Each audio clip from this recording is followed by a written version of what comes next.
Hello students, welcome you my channel Naveen Sharma Biology. We are discussing about transcription. In previous two lecture, that was the transcription 1, transcription 2. Today this is third and final. That's the mechanism of transcription. Mechanism of transcription. As you already know about the transcription, that is the formation of RNA from DNA.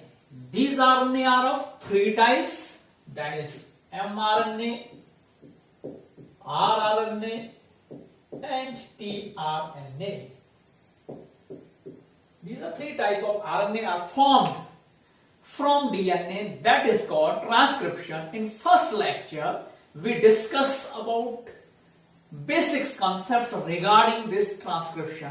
In second lecture, we discussed about transcriptional unit, various enzymes involved, and base pairs required for the transcription.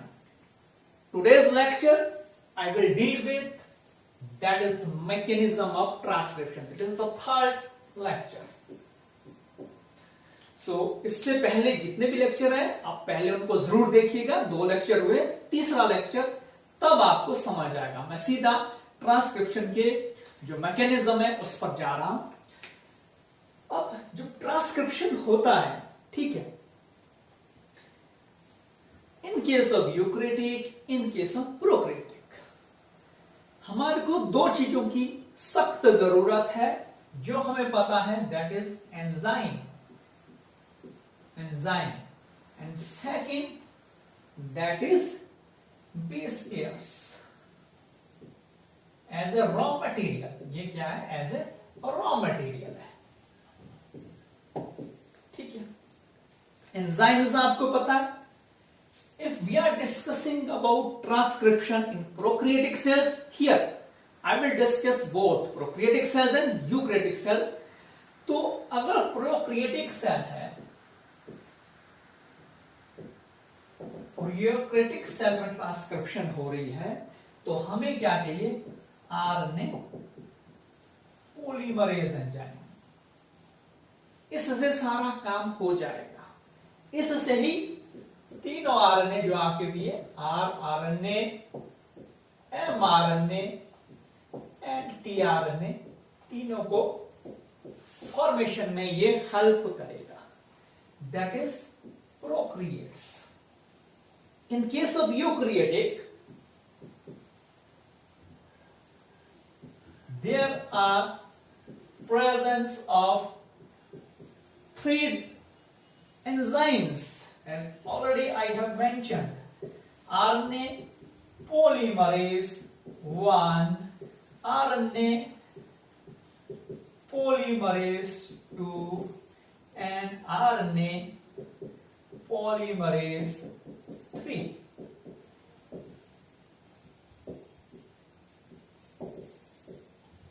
And ये देखो, ये 3 तरह के mRNA बनाने के लिए ये enzymes involve है. Beside that, in eukaryotics, there is base pair material, that is जो हमारे पास वहां पर प्रेजेंट होगा न्यूक्लियोप्लाज्म में या साइटोप्लाज्म में, जो भी होंगे base pairs, that is in the form of triphosphates, ATP, GTP, UTP and CTP. ठीक, जब ये इन्वॉल्व है, before they start forming the RNA chain, they have to convert these triphosphates. तो pyrophosphate एक एंजाइम है, pyrophosphate एंजाइम, याद रखिएगा. वो क्या करता है? It converts releasing phosphate. Phosphate release करेगा, एनर्जी रिलीज करेगा उस सेल के लिए जिसमें ये बन रहा है. प्रोकैरियोटिक सेल है तो प्रोकैरियोटिक सेल की मेटाबॉलिक जो फंक्शंस होते हैं उसके लिए एनर्जी देगा. फॉस्फेट रिलीज होगा ट्राइफॉस्फेट से, प्रोकैरियोटिक है तो उसके लिए एनर्जी रिलीज करेगा और ये कन्वर्ट किस में हो जाएंगे, AMP adenosine monophosphate, GMP, UMP and CMP। जब ये मोनोफॉस्फेट्स के फॉर्म में अवेलेबल है in nucleoplasm, they act as a raw material for the synthesis of the chain of RNA। ठीक है, ये सारी बेसिक चीजें थी। Now I start the process steps. There are involvement of 3 steps. As already I mentioned that first step 1, initiation, start हो रहा है process, starting process है, start. Second is elongation, and third is termination,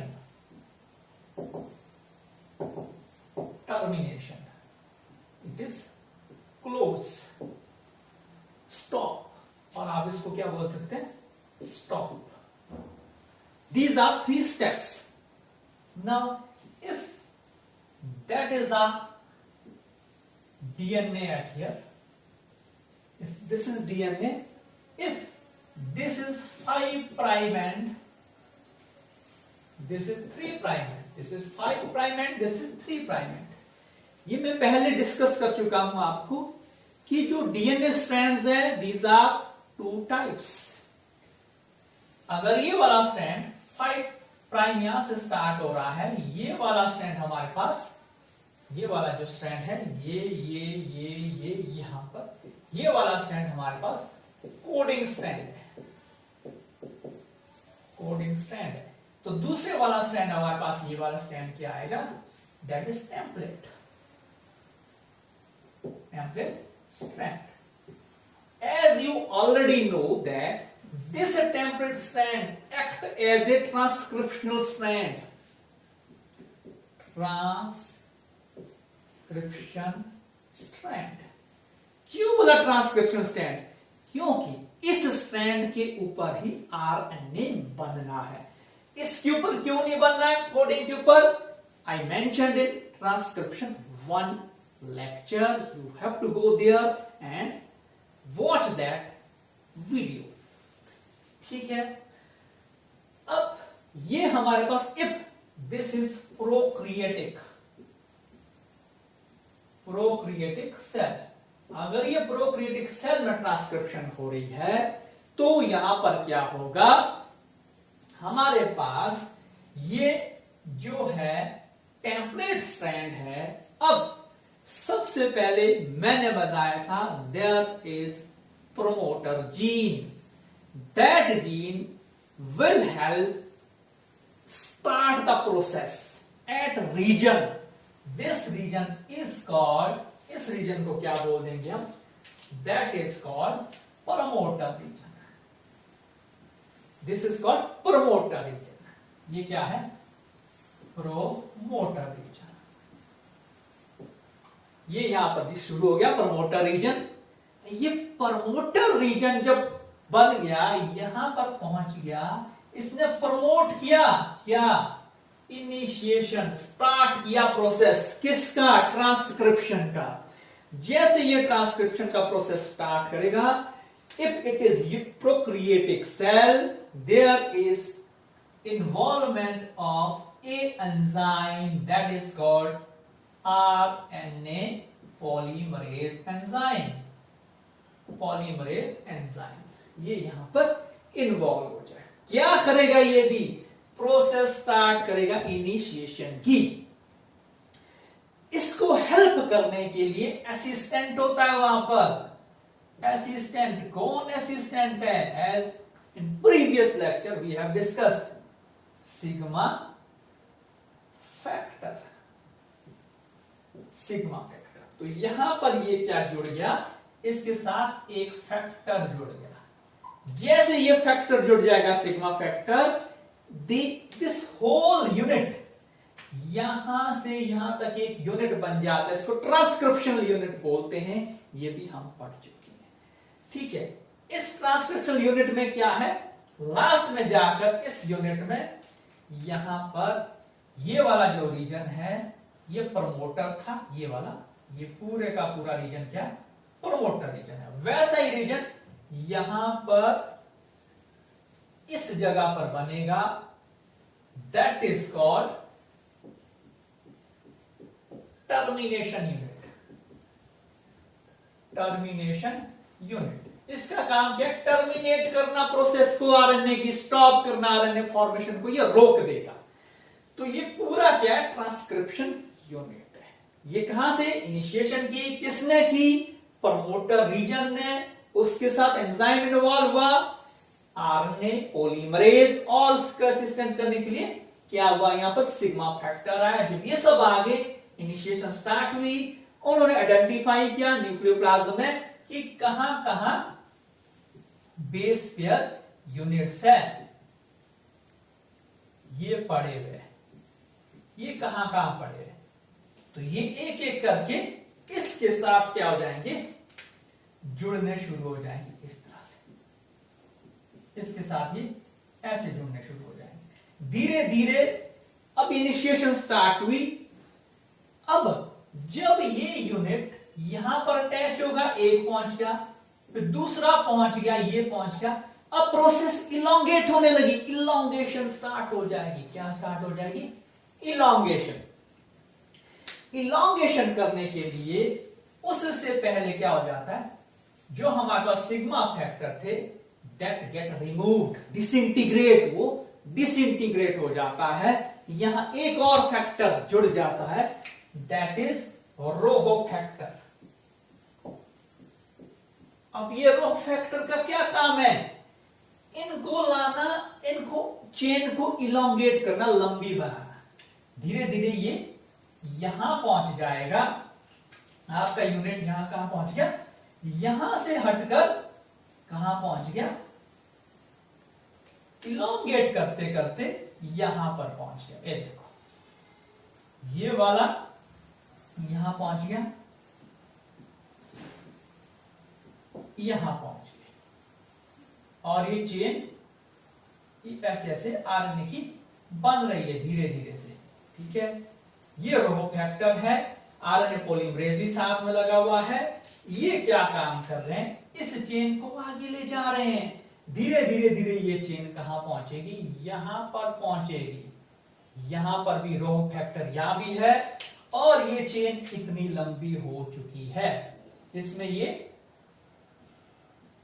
RNA इतना लंबा बन चुका है, इसमें ये बेस पेयर एक दूसरे का पॉलीमराइजेशन से बॉन्डिंग करते जा रहे हैं।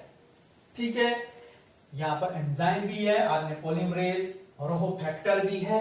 जब ये टर्मिनेशन पर पहुंचते हैं, टर्मिनेशन सिग्नल्स देगा, क्योंकि वो जीन्स है कि स्टॉप करनी है प्रोसेस, और ये प्रोसेस यहां पर स्टॉप हो जाएगी, और आरएनए बनकर लास्ट एंड में यहां से आरएनए निकल जाएगा। बाकी डीएनए इसी तरह से आगे रहेगा, इसी तरह से रहेगा, और ये यहां पर आरएनए से निकल गया, ये आरएनए बन गया। अब जब ये आरएनए बन गया, इफ इट इज एमआरएनए, अगर इसने एमआरएनए बनना है तो ये पहले क्या होगा, एचएनए, इसको मॉडिफाई होना है। मॉडिफाई होने के बाद ये एमआरएनए बनेगा। मॉडिफिकेशन कैसे होती है, स्प्लिसिंग होती है, डीएनए लाइगेज हेल्प करता है, कैपिंग होती है, और टेलिंग होती है, वो हम डिस्कस कर चुके प्रीवियस लेक्चर में। तो इस तरह की ये क्या है, हमारी मैकेनिज्म है in case of prokaryotes. But in case of eukaryotic same process, no change. Elongation और टर्मिनेशन, चेंज कहां हुआ, चेंज सिर्फ एक चीज में हुआ, अगर ये एमआरएनए बनना है तो एंजाइम कौन वर्क करेगा, आरएनए पॉलीमरेज 2। अगर ये आरआरएनए बनना है तो एंजाइम कौन वर्क करेगा, आरएनए पॉलीमरेज 1। अगर टीआरएनए बनना है तो कौन वर्क करेगा, आरएनए पॉलीमरेज 3। बाकी सिग्मा फैक्टर का वही रोल है, इनिशिएशन करना, किसके साथ इन्वॉल्व होके, आरएनए पॉलीमरेज एंजाइम्स। और रो का क्या काम है, रो फैक्टर का इलॉन्गेशन करना और टर्मिनेशन करना, किसके साथ इन्वॉल्व होके, कंसर्न्ड आरएनए एंजाइम्स। तो आरएनए एंजाइम्स मैंने पहले डिस्कस कर चुका है, आरएनए पॉलीमरेज एंजाइम में पहले डिस्कस कर चुका हूं कि कौन से आरएनए के लिए कौन सा एंजाइम जरूरत पड़ेगी। That is about the mechanism. Simple है, कोई मुश्किल नहीं है, कुछ नहीं है। रोल आपको पता होना चाहिए, किसका रोल पता होना चाहिए, आरएनए पॉलीमरेज एंजाइम्स के, सिग्मा फैक्टर्स के, रो फैक्टर्स के, ठीक है। And beside that promoter region का पता होना चाहिए और टर्मिनेशन या टर्मिनेटर रीजन का पता होना चाहिए आपको, ठीक है। Beside that you should know transcription unit, कि यूनिट कौन सा है, ये पता होना चाहिए आपको। और इसके साथ साथ कि आरएनए कहां बन रहा है, आपको पता है प्रोकैरियोटिक्स में ट्रू न्यूक्लियस नहीं होता तो साइटोप्लाज्म में बनेगा, यूकैरियोटिक में कहां बनेगा, न्यूक्लियोप्लाज्म में बनेगा। ये चीजें आपको पता होगी, सारी क्या मल्टीपल चॉइस में पूछी जाती है, कोई भी कंपटीशन हो मेडिकल फील्ड से रिलेटेड या बायोलॉजी से रिलेटेड। तो एक बार ये तीनों लेक्चर जरूर देखें, it definitely helpful for you. एक और मैं ट्रांसक्रिप्शन के ऊपर फैक्ट्स लेके आऊंगा, इंपॉर्टेंट फैक्ट्स लेके आऊंगा जो पेपर में पूछे जाते हैं, सिर्फ वही फैक्ट्स देखेंगे, may be in next lecture. Thank you so much.